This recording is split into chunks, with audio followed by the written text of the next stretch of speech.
Hi everyone, Radhe Radhe. I'm shooting from a different location today, as you might have seen. Okay, so we're going to do in this video chapter 8, verse 8.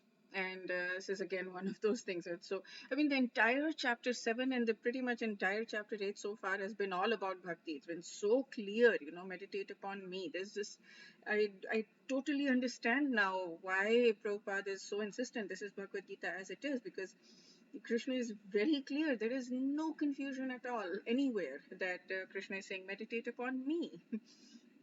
Okay, so let's sing the verse together. Both the commentaries. Oh, I had a little bit of a breakthrough of understanding the difference between Swami Mukananand and Prabhupada. Okay, so let's go through this. Abhyasa yoga yuktena chetasa nanyagaminā paramam purusham divyam yati parthanuchintayan. Okay. He who meditates upon me as the Supreme Personality of God, his mind constantly engaged in remembering me, undeviated from the path, O Path, which is Arjun, is sure to reach me. I'm going to read this one because it's going to be a little simpler. With practice, O Path, when you constantly engage the mind in remembering me, the Supreme Divine Personality, without deviating, you shall certainly attain me. Okay, let's do word by word. I'm like very eager to get to the commentary because it's so good. Okay, Abhyas Yog. Abhyas means practice. So in the practice of meditation, a practice of yog, yuktena, being engaged, chetasa by the mind and intelligence, na anya gamina, without being deviated, na it's no, not without, and being deviated. Paramam, supreme. Param is the supreme. Purusham, personality of Godhead. Param Purush. Paramam Purusham is like the supreme. Param means just the ultimate. Param. And then Purusham is man, but God, basically. So he says supreme personality, supreme Purush. He doesn't say here. If it was just Brahman or something, he wouldn't call himself Purush, right? He said Param Purush. Purush means man, like person. So he's a form. Divyam, transcendental, yati, one achieves, O Parth, constantly thinking of. So when one is constantly thinking of, one achieves the transcendental Param Purusham, Divyam Param Purusham. Okay, so okay, the commentaries. So here the big difference I have noticed, and okay, so the first thing is, like, I was like, why have I not noticed this before? Why do I not know it until now? I've been doing this for almost a year. I should have known this by now. There was just all this self-judgment that came up, and then suddenly I was like, hey, no self-judgment at all. It's okay. We figure out. I have figured it out right now. That's great. It's better to figure it out later than not figure it out, and there's no judgment needed. I mean, it's okay. So that was personal growth, little tidbit there. Like, it's okay. Whenever we figure out, however we figure out, it's okay. It's all our journey. It's all our path, and we keep going at it, and slowly but surely we keep figuring out something or the other.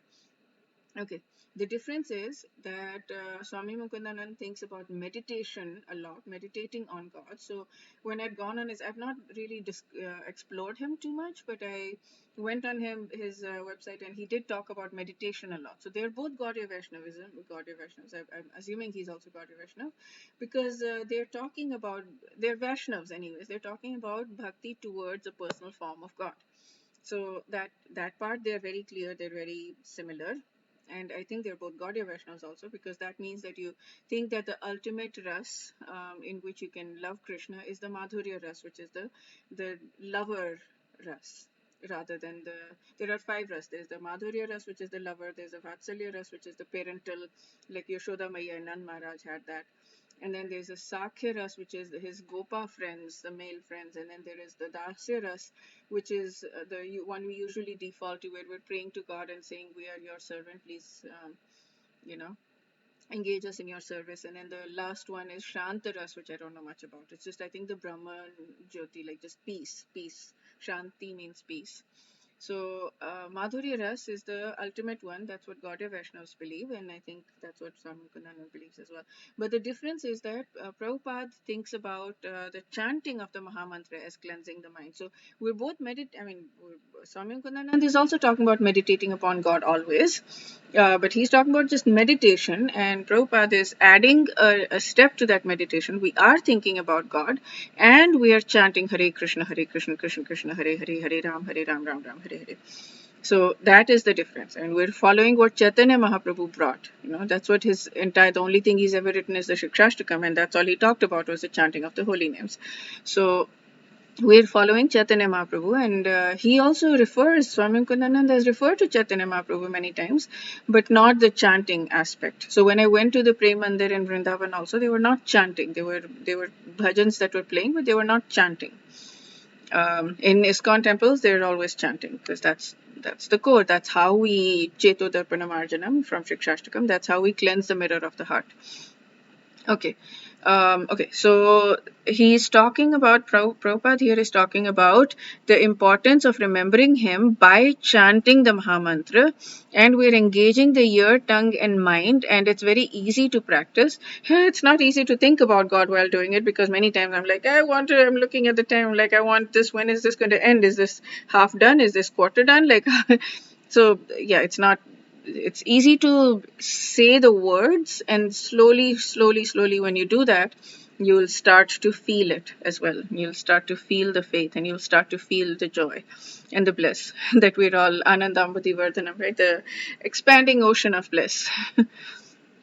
So all living entities are in material contamination. They think themselves, we think that we want to enjoy, but we're actually uh, our life is made sweet and beautiful when we serve Krishna rather than try to enjoy ourselves. That is the thing. So, but thinking about when we're constant, so we're the same, right? The Mukundan and then Prabhupada is like when we're thinking constantly about Krishna, Narayan, Ram, or whatever, and by chanting Hare Krishna, then we'll get purified. And then by the end of our lives, when we're constantly chanting, we'll be transferred to the kingdom of God, which is Golok Vrindavan. Vaikuntha, and then the next level up is Golok Vrindavan. Yoga is yoga is the practice of meditation on the super soul within, which is Atma realization, self-realization. And then when we chant Hare Krishna, we fix our mind on God and we get God realization, which is farther ahead than and we can bypass the whole, we're not bypassing. By going through the God realization, we'll get self-realization, but we don't have to go through self-realization and then God realization. We simply go directly to God realization, and on the way we get self-realized as well, because the process is the same. We're meditating, except that we're, instead of meditating on our own self, we're meditating on Krishna. Okay, and then Swami Mukundanan says a lot of cool things also. He says that he has reiterated this instruction about meditating on God in many places, and he's given the verses, 8:14, which is coming up, and 10:10 is also coming up, 12:8 is also coming up. So he's talked about that, and he talked about abhyas, meaning practice, training our mind. It is not something we do just at a specific fixed time, like, okay, so a fixed time actually helps. It helps a lot. Like, I know Vraj Bihari Prabhu was talking about his friend who used to do that. Every morning when he'd wake up, every evening when he'd go to sleep, he would just sit and think about God and pray until he felt a connection to God. So at least twice a day he was doing that. So that's a great place to start, once a day, once a week, twice, whatever you can do, start somewhere, once a year even, start somewhere. And then you can keep practicing and increasing until you're constantly doing that as much as possible, as frequently as possible. And then, so when we're doing actions, if we do it not with our body, if we're not just putting our mind only on that, we're fixing our mind to God and we're acting. So whatever we're doing, money making activities as well. If you have a job, you have a business, you have a whatever, you do that. You do that, but knowing that you're doing it for God, knowing that you're doing it so that you can maintain your body, so that ultimately you can attain God. Even if you have impurities right now, I know that I want to enjoy, right? Like I know that I have so much that I want to enjoy and whatever, and I'm work so many impurities in my mind, but I know that my ultimate goal is God. So it doesn't matter all of those things, all of these desire to eat something that tastes good, all of this desire to have good weather outside. I posted a video on that yesterday, so I'm talking about. So all of these desires I know are there, and I'm okay with that. All I'm doing is I'm asking God for help. Please, please, please help me um, to uh, to understand you, to know you, to understand my position, and to actually know absolute truth, ultimate perfection, ultimate bliss. This is what I ultimate truth. This is what I pray for a lot. So yeah. Okay, so we're doing actions with our body, but we're constantly meditating on God. I mean, when we're thinking about doing things, of course, we're focused. When if we're writing code somewhere or whatever, then we're going to be focused on writing code. But we know that we're doing it for the sakes of attaining God. That's the thing. And then one is when we are completely surrendered to God, then our purified mind will get fully absorbed in God consciousness, and we need it with God's grace. We can't just do it on our own. It's not possible. It's like that thing that I have in my head. There's this serpent in this huge pool, and there's just one serpent taking up the whole pool, and it's poisonous, and it's thrashing, and there's soil, and there's murkiness and cloudiness in my mind, and I'm this tiny little human being. The serpent is like the size of a tree trunk, thickness of a tree trunk. I'm helpless. I'm completely helpless. But when I have the grace of God, when I keep helplessly asking Krishna for the grace, for His grace, then I will attain His grace in getting rid of that serpent, and my mind, the pool of my mind will then become free and clear, and I can think about Krishna all the time, and it will be taken up by Krishna rather than the serpent. Okay. Yeah. That's it for this video. We'll do chapter 8 verse 9 in the next video. Wish you a day filled with lots and lots of spiritual growth. Radhe Radhe.